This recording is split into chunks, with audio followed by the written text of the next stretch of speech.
What you're watching unfold right now on March 17th, 2026, is not a news story, it is a civilizational turning point. 17 days ago, on February 28th, the United States and Israel launched a surprise assault on Iran, killing Supreme Leader Ali Khamenei, obliterating military infrastructure, striking nuclear sites, and setting the entire Middle East into a seismic tremor that the world has not felt since the 2003 invasion of Iraq.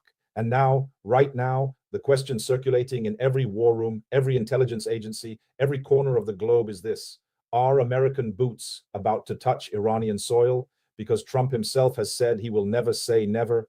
And when an American president says that during an active war, history tells us exactly what comes next. The 2026 Iran war began on February 28th, when the United States and Israel launched surprise airstrikes on multiple sites and cities across Iran, killing Supreme Leader Ali Khamenei and numerous other Iranian officials. Let that sink in. The Supreme Leader of a nation of 90 million people, gone, assassinated from the sky.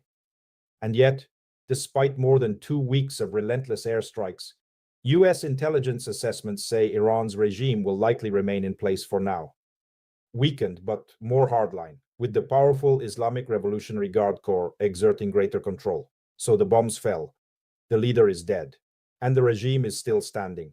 This is the contradiction at the heart of everything happening right now, and it is the contradiction that may drag American soldiers into the oldest country in the world, a civilization that was ancient when Rome was still a village. Tensions escalated sharply in late 2025. On December 28th, protests erupted after a sharp collapse of Iran's currency amid soaring inflation and worsening living conditions, beginning with shopkeepers in Tehran's Grand Bazaar before spreading across the country. This was the match. The Islamic Republic had been economically strangled for years under maximum pressure sanctions, and when the currency collapsed, the people of Iran, ordinary Iranians, shopkeepers, teachers, mothers, poured into the streets. What came next was the kind of state violence that shocks even those who follow this region closely.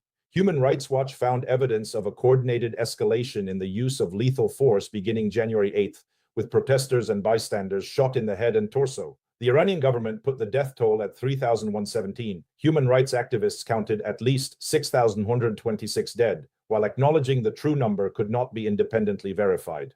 And that, my friends, is when Donald Trump stepped into the frame, because in this story, nothing remains contained. On January 2nd, Trump threatened a lock and loaded military intervention in Iran if the government decided to kill peaceful protesters. On January 13th, he expressed support for Iranian anti-government protesters and pledged that help is on the way. Help is on the way. That is a phrase that should freeze the blood of anyone who remembers Afghanistan in 2001. Because the United States has a very specific, very documented pattern of arriving as liberators and departing, if it departs at all, leaving rubble, chaos, and a power vacuum so profound it echoes for decades. And now we are watching that same gravitational pull drag Washington toward the Persian plateau, only this time the country in question is not a landlocked, impoverished nation of 30 million. Iran is a country 3 to 4 times larger than Iraq was at the time of the 2003 invasion. Sit with that number. Under President Donald Trump's leadership, the U.S. armed forces are executing Operation Epic Fury. The stated objectives are clear: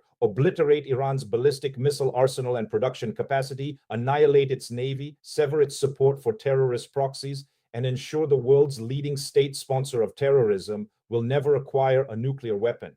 Operation Epic Fury. Even the name tells you something. This is not surgical. This is not targeted. This is the full weight of American military power brought to bear on a nation that for 47 years has been Washington's great antagonist in the region. And the results on the ground are staggering. US and Israeli strikes have mainly targeted Iran's missile infrastructure, nuclear and military sites. The deadliest single incident occurred in the city of Minab in southeastern Iran, where a strike on an elementary girls' school killed more than 170 people, most of them schoolgirls. An elementary school full of girls.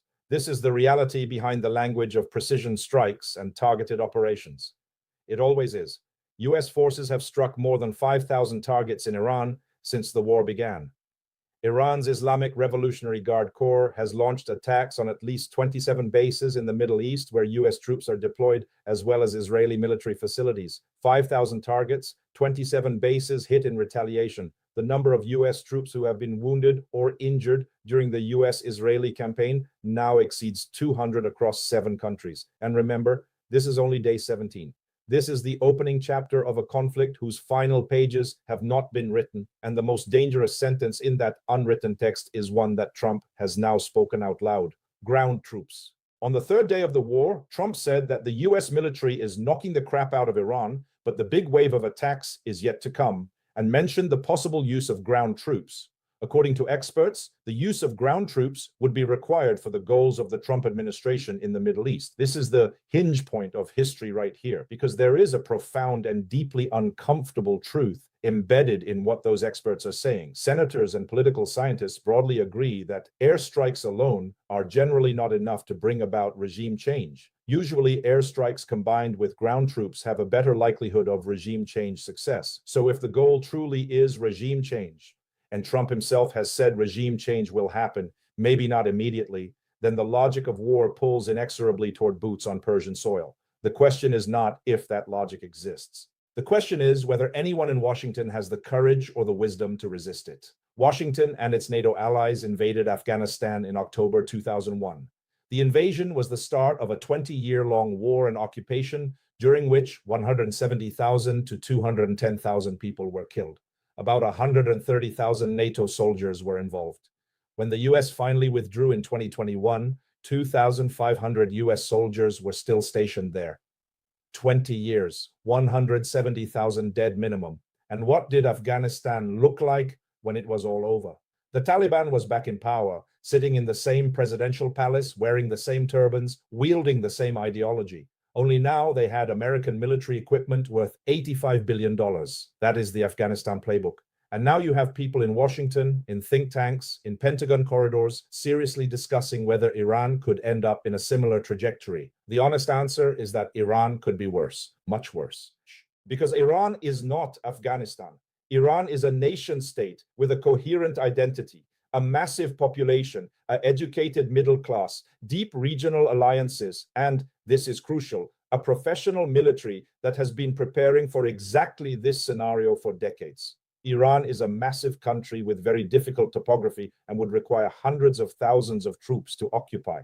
Any use of ground forces would likely be limited to special operations forces for specific missions. Trump has cited the deployment of conventional ground forces and the disbanding of the Iraqi army and government as the reasons the United States became ensnared in a costly insurgency. So Trump knows the Iraq lesson, intellectually at least.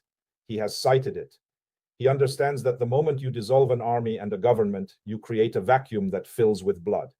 But understanding a lesson and being able to resist the momentum of war are two very different things.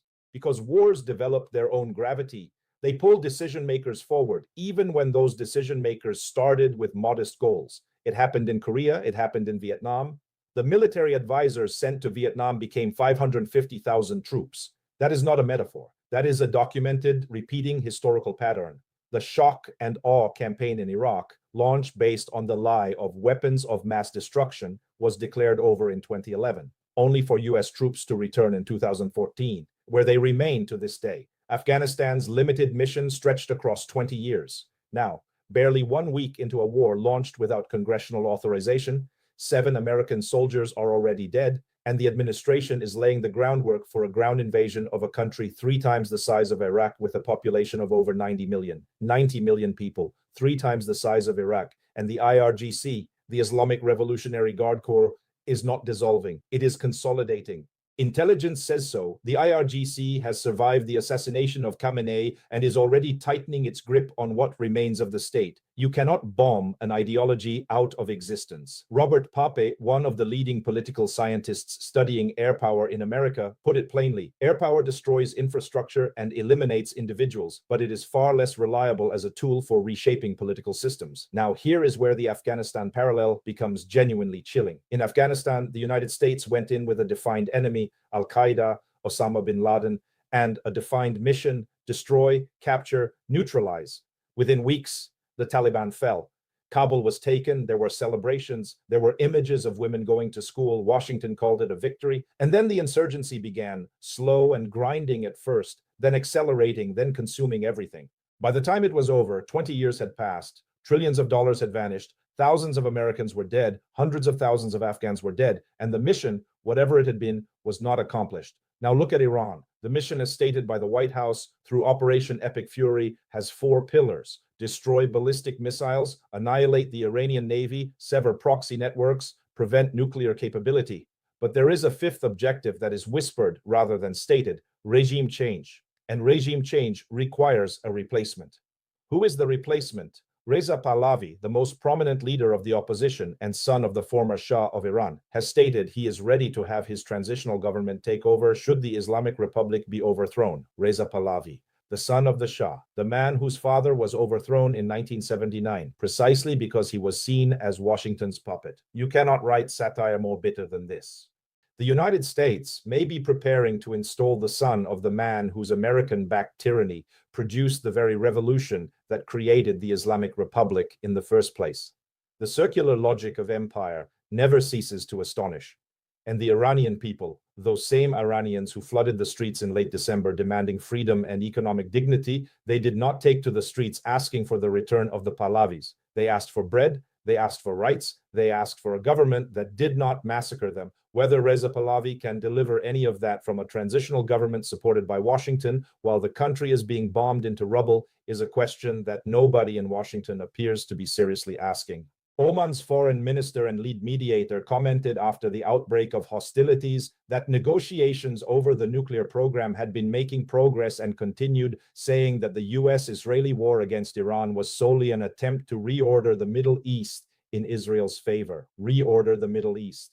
That is a phrase worth unpacking slowly because it is perhaps the most honest description of what is actually happening. This is not purely about nuclear weapons. Iran had been in negotiations. Progress was being made. A deal was within reach. Iranian Foreign Minister Abbas Araghchi stated that a historic agreement with the United States was within reach ahead of renewed talks in Geneva. And then, days later, the bombs fell. A historic agreement within reach, and then the bombs fell. Think about what that means. The diplomatic road existed. It was being walked. And Washington chose the military road instead. Why? Because reordering the Middle East, breaking the axis of resistance, neutralizing Hezbollah's supply lines, ending Iranian influence in Iraq, Syria, Yemen, Lebanon, cannot be accomplished through a nuclear deal. It requires the destruction or replacement of the Iranian state itself. That is the actual project. Everything else is justification. The current conflict has spread across at least a dozen countries, closed the Strait of Hormuz, the world's major oil artery, and killed more than 2,300 people in the region. The Strait of Hormuz is closed. Let that roll through your mind for a moment. The strait through which roughly 20% of the world's oil supply passes is closed. Every single day that the Strait of Hormuz remains closed, the global economy absorbs a shock. Prices rise, supply chains strain. Countries that had nothing to do with this conflict in South Asia, in East Africa, in Southeast Asia, begin to feel the economic tremor. And meanwhile, this is a win for Russia. Russia's economy has been in steady decline since its 2022 invasion of Ukraine, but US sanctions relief and rising oil prices help Putin sell Russian Urals, generating income for Moscow's war machine. The irony is almost unbearable. A war launched in the name of American national security is simultaneously enriching Vladimir Putin. The geopolitical chessboard is being reshuffled in ways that Washington either cannot see or refuses to acknowledge. A US ground mission, which would require sustained air support and a large ground contingent, could be risky and is likely to trigger a severe response from Tehran, according to Neil Quilliam of Chatham House. Even a small operation could escalate the conflict and trigger more Iranian missile strikes or attacks by Iranian proxy groups such as Hezbollah in Lebanon and Yemen's Houthis. And here is the fundamental problem with the logic of limited targeted ground operations. There is no such thing as a limited operation when you are inside a country of 90 million people whose every institution, military, religious, cultural, has been hardened over 4 decades against precisely this scenario. The IRGC has been preparing for an American ground incursion since 1979. They have mapped it, they have wargamed it, they have built tunnel systems and underground bunkers and dispersed their most critical assets. Iran has built a multi-layered defense centered on mines, missiles, submarines, and drones with the intent of slowing down US forces. The Iranians have, over the past 6 months, quietly taken additional steps to move critical assets further underground. This is not a military that breaks and runs. This is a military that has been expecting you. And what about the political reality inside the United States? Trump won in 2016 and 2024 by posturing as an opponent of endless wars, a contradiction now exposed for all to see. The American working class that voted for Trump in Ohio, in Michigan, in Pennsylvania, voted for a man who promised he would not do what every other president had done: send their sons and daughters into another Middle Eastern graveyard. Now those same voters are watching the bombs fall on Iran, watching the body bags come home, watching gas prices climb, watching the Strait of Hormuz close, and asking the question that has no good answer. What exactly is this for? Senator Chris Murphy stated on CBS News that there is no history that shows an air campaign alone will result in positive regime change, and experts broadly agreed. And if the air campaign alone cannot produce regime change, and regime change is the actual goal, then the math leads to one place: boots on the ground, American soldiers in Iran in the year 2026. The Afghanistan question is not hypothetical, it is arithmetic. The world is watching, China is watching, Russia is watching. The global South, which has spent decades observing the pattern of American military intervention, followed by American military occupation, followed by American military withdrawal, followed by chaos, is watching. And what they are seeing confirms every suspicion they ever held about how the rules-based international order actually works in practice. China condemned US threats and called for a diplomatic resolution. Chinese Foreign Minister Wang Yi warned that any war involving Iran would have consequences across the entire region, stressing that escalating tensions could destabilize the broader Middle East. Beijing is not just watching, Beijing is calculating. Every day this war continues, every dollar it costs, every ally it strains, every gallon of oil it removes from global markets, all of it accelerates a global realignment that was already underway. The United States is spending blood and treasure to reshape a region while simultaneously handing its primary strategic rival an argument about American lawlessness that will resonate in every capital on earth for a generation. The question in the title of this video is not rhetorical. Will Iran end up like Afghanistan? The honest answer is it depends entirely on whether American ground troops cross the Iranian border. If they do, and the logic of this war pulls powerfully in that direction, then the answer is yes, but worse. Because Afghanistan had no oil wealth to fight over, no regional alliances as deep, no nuclear knowledge to protect, no population as large, and no terrain as punishing. Iran has all of those things. The Taliban waited 20 years and walked back into power. The IRGC will not need 20 years. They are already consolidating. They are already absorbing the hits. They are already preparing for the next phase. History does not repeat itself exactly, but it rhymes with terrifying precision. And right now, standing here on March 17th, 2026, watching Operation Epic Fury burn across the Persian sky, you can hear the rhyme beginning.